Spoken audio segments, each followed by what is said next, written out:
welcome to another episode of Ask an Assistant, the podcast for executive assistants and the people that love us. I'm your host, Jess Lindgren. Let's get to work.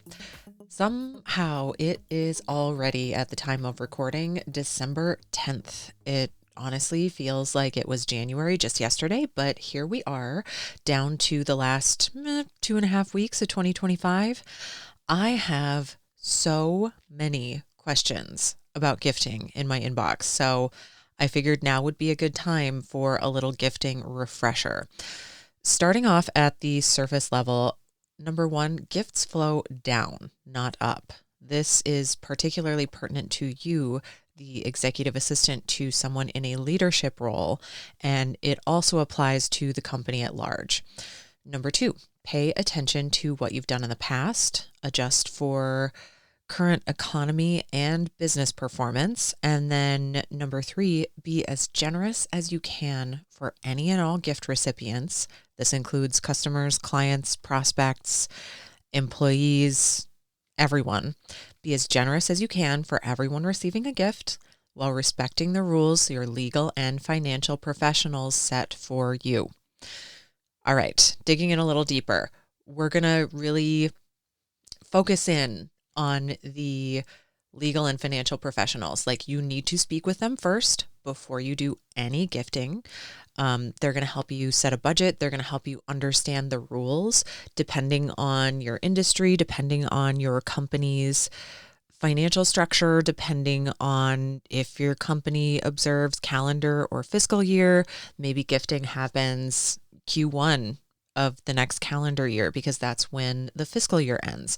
Maybe it happens Q2 because after the fiscal year ends, you know what you had left over to, you know what I mean? Like, there's a lot of nuance here. So your legal and financial professionals, your in-house counsel, if your company is big enough, your attorney who's on retainer, your attorney who you consult with every so often, those are your legal professionals, your financial professionals, your CFO, your accounting team, your CPA, like your financial advisor, whoever it is that are the legal and financial professionals in your professional life. Speak with them first. It's going to depend on your industry. There might be rules about what someone can accept, at least in the United States. I don't know how it works in other countries.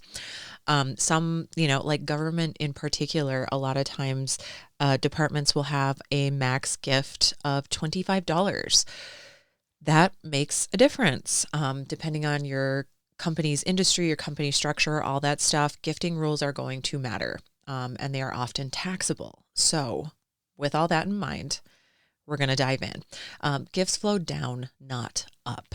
As an executive assistant, the person and or people that you support probably make more money than you do by an order of magnitude. Like, they have everything that they need and want.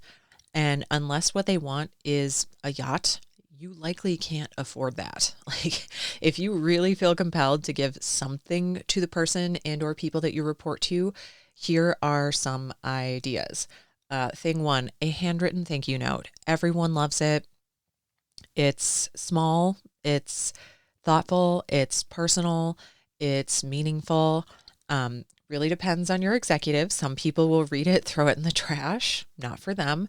But thankfully, I am a huge handwritten correspondence person myself and have always been fortunate enough to work with people who appreciate a good, thoughtful handwritten note. So a handwritten thank you note, hey, it's been a great year. Looking forward to our continued success in 2026. It can be simple. You can take time to really write something out, especially if you have beautiful handwriting. Like, that is one skill that I personally do not possess, is beautiful handwriting. It comes out from time to time. And I have spent some time over the years trying to improve my handwriting. Definitely on my goal list for 2026 and beyond, improve that handwriting. But I also have a really wonderful typewriter. People love receiving a typewritten note with a nice signature in blue pen. Handwritten thank you note, you can't go wrong with it most of the time. Idea number two, your specialty handmade food item. Everybody, especially around the holidays, has some kind of a bread you bake, a cookie you make, your grandma's Depression era cake recipe. I don't know, but like you have a thing, everyone does, a small amount of that handmade food item, very thoughtful, very sweet gift. Idea number 3, a small gift that references an inside joke or a shared hobby. If you have a shorthand about a movie that you both love, maybe there's an enamel pin or a sticker or something, a little trinket they can put on their desk. You have a shared hobby. Maybe you both like to knit. Maybe you're both into plants, a cute little low maintenance desk plant that you might get to take care of in the coming weeks, months, and years. Just a little something, a little token gift, totally fine. Idea number 4, nothing. You just don't vibe with the person. You don't have the budget. Maybe you simply don't want to. Guess what? You're in luck. You don't have to because gifts flow down. Shifting gears, you, my esteemed colleague, may be at least tangentially involved in gifting for clients, customers, prospects, vendors, and or your fellow employees. Use what you've done in the past as a starting point and then adjust for the current economy and business performance. So episode 35 of the show, your corporate holiday gift list, is linked in the show notes, and I go much further into depth about your corporate gift list, specifically talking about your spreadsheet, keeping good records, about what you sent, all that good stuff. Like that's a really great place to start.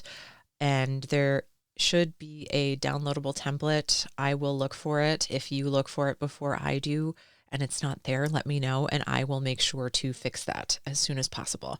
But really, you're looking for, at a high level, the who, what, when, where, why. The who is the person who's receiving a gift, an employee, a vendor, a client, etc. What are you giving? Are you giving everybody the same thing? Maybe you have a tiered list for, if you're a prospect, you get tier 3. If you're a longstanding customer, you get tier 2. If you're like customer number 1 who's been there forever, you get tier 1. Maybe even for employees, you've got tier 3 for new hires, tier 2 for people who've been there for a little while, tier 1 for your longstanding folks. You can certainly pick a handful of gifts. There's no shortage also in 2025 leading into 2026 of gifting services where you can set a budget and then the giftee gets to choose their gift. But yeah, once you've figured out the who, employee, vendor, client, prospect, whatever, you've figured out the what. If you're going with a gifting service, if you're picking a service yourself and just picking, 3 to 5 gifts in a tiered list, and then you choose the criteria for who meets that tiered list.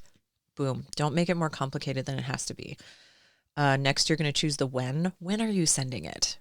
We're already a third of the way through December. Like, things are going to be expensive. Things might be sold out. Shipping might be really absurdly expensive because it has been in general, but now you're up against a deadline of getting someone something before the holidays at the end of the month. You might want to think about sending the items in January at this point. I would think and or hope, it's been a while since I've done corporate gifting in any sort of large scale. A lot of my corporate gifting for the last 10 plus years has been one-offs, like maybe a team of like 10 or 20 at the end of the year, amount of gifts. But like I used to do in a previous role, several hundred gifts every year for multiple occasions. I love that part of my job. I'm really good at it. I love giving a thoughtful gift. But anyway, a lot of those services, I think you can like pay now. So if you are a calendar year kind of company, you can pay now, but schedule the gifts to be delivered later. I would think and or hope, again, not speaking from direct experience, you should be able to run the charge today and then schedule the gifts for late delivery. So that was the who, what, when. The where. Folks aren't always in the office. Like that was one of the most fun things that I used to do in my previous role. Was, as much as it would have been nice for everyone to get their gift shipped to their home, one less thing for them to try and wrestle home in a Minnesota winter, we would have all of the employee gifts shipped to the office and then we would give them to folks. So like my executive had a really great time basically running around the office playing Santa, right?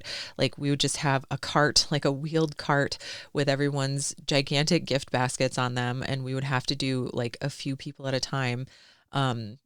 When I started, that was what we did the first year. And then subsequent years, we would set everything up in a gift room, have people come one department at a time. So we weren't hauling, doing multiple trips around the office. But like, you can't necessarily do that anymore, depending on how your company is set up. Like you might not have a physical office space anymore. People might be totally hybrid. They might be traveling. It's hard to get everybody in one space.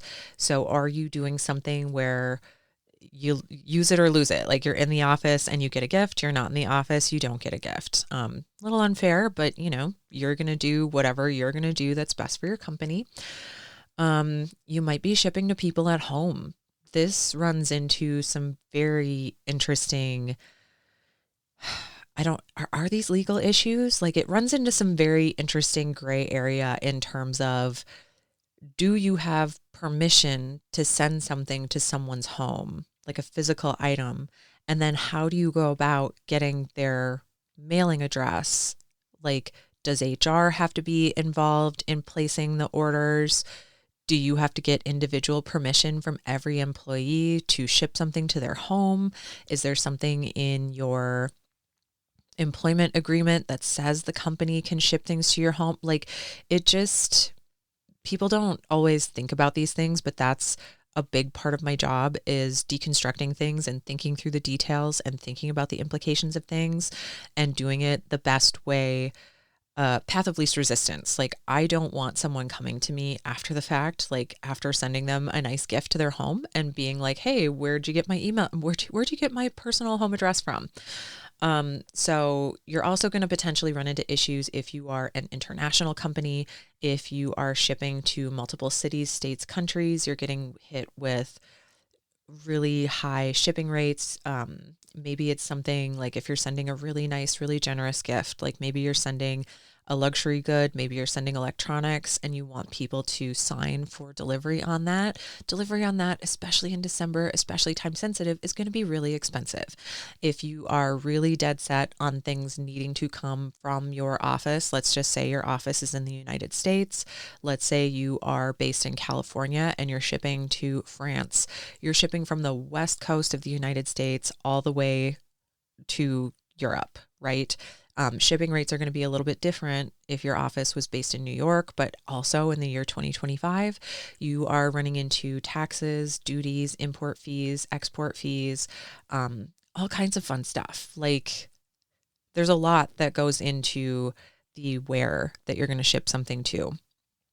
And then we've covered the who, what, when, where. Now we're going to cover the why. Why are you sending people gifts? You are showing appreciation to your employees, longstanding customers and clients. Maybe you are trying to win some business from a prospect. There's a lot of reasons why you might send somebody a gift, and just make sure that you have all sat down with your leadership team and determined what that why is. And then finally, figure out who needs to be added to your gift list. Like maybe you've got some new hires, maybe you've got some new clients, maybe you're, a prospect turned into a client, maybe a prospect turned into nothing. Take them off your list. No, that leads into take them off your list. So who needs to be added and who needs to be removed? Prospects that didn't go anywhere, people who have been terminated for any reason from the company. Make sure that your gift list is up to date. Something I don't think I covered in episode 35 of the show is dietary restriction notes. I definitely covered the who, what, when, where, why of it all in that spreadsheet and that episode of the show. But dietary restrictions, allergies, sensitivities, preferences, a little bit of research can go a really long way. Like I have seen stories of people who don't eat meat being gifted a really generous gift card to a steakhouse, people who might be pregnant, people who might be in recovery from alcohol, people who just aren't drinking for any reason. Sending alcohol, not a great idea. Someone, speaking from personal experience, someone with a milk allergy. All of my gifts, almost all of my gifts in the past have gone to my husband. People sending me boxes of chocolates, people sending me caramel things, milk chocolate things, caramel covered apples, caramel popcorn, like so many things that involve milk that I just can't eat. It's a bummer when I know that a company has spent tens, if not hundreds of dollars on something and they mean well. And my husband gets to enjoy it, but like it's a drag. Like I want a gift too. So adding a column to your spreadsheet of allergies, sensitivities, preferences, that kind of thing will really give your gift another layer of impact and wow factor. Definitely set a budget, keep a running total. You can break it down by item cost. Again, you might be having a tiered list. So like tier 1 gets the $250 gift, tier 2 gets the $175 gift, tier 3 gets a $100 gift. And then what kind of shipping, taxes, fees, all that good stuff. Keep track of that stuff because it really adds up. And then plan ahead for next year. I know we're talking about this partway through December. You're going to do it earlier so that it's not so rushed and stressful and not so expensive. Because remember, things can be two of these three things. They can be good, cheap, and or fast. And at this point, December 10th, with holidays looming large in the near distance, things absolutely will not be cheap. And then wrapping up my list, it was thing 3, be as generous as you can for recipients while respecting the rules that your legal and financial professionals set for you. Again, talk with your legal and financial professionals first. They're going to give you the guidelines. They're going to tell you what you can and can't do. I do want to say too, if your budget is super low, and I'm talking like less than $5 a person, unless it's some kind of treasured holiday tradition, please just skip it. The number of employee gifts, quote unquote gifts, that I've seen with, 50 cents worth of candy and cheesy phrases on them, like here's a Tootsie Roll because you play such an important role in the office, they absolutely make my blood boil. Like someone got paid their hourly rate to make or find or buy those little templates with all the cheesy little phrases on them. They spent hours printing them, cutting them with their little paper cutter, assembling their little bags, feeling like they're doing something really nice and special for their fellow employees.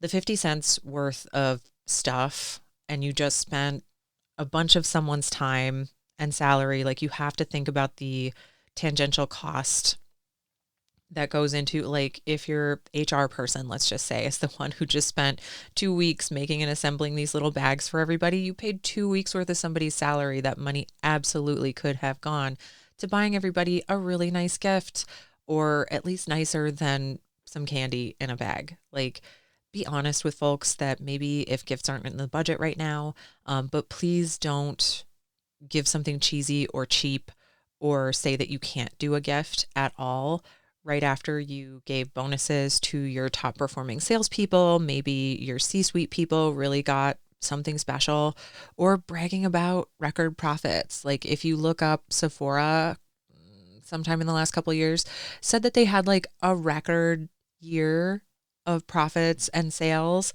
and then gave everybody custom Sephora sugar cookies. Like, no, thank you. Please don't do that. If a gift isn't in the budget due to tax rules, like if you're just really having a hard time, I don't know all the tax rules, and it is on my list to speak with a financial professional to try and get kind of a blanket umbrella answer about how to handle. Cause like I've been to holiday parties where people get PlayStations and Xboxes and Nintendo Switches and gift cards for spas and restaurants. And like, I have no idea how they do that. But like, if that piece of the puzzle is just like really stressing you out, or you can't figure it out, consider giving everyone a cash bonus. Consider giving everyone a cash bonus, extra PTO, or maybe even a small raise instead. That raise is going to amortize out to probably a comparable amount of expense for you as a cash bonus would have. Extra PTO is easier, I feel, for a company to give because you're not giving like straight up cash. Again, talk with your legal and financial professionals, maybe even HR if you're going to go the PTO route. However, if you are getting into the cash bonus territory, you need to keep in mind that bonuses are taxed at an absurd rate in the United States. It's typically around 22%. So let's just say, for sake of conversation, you're giving everybody $100. $22 of that is going to come off the top right away for taxes, just for income taxes.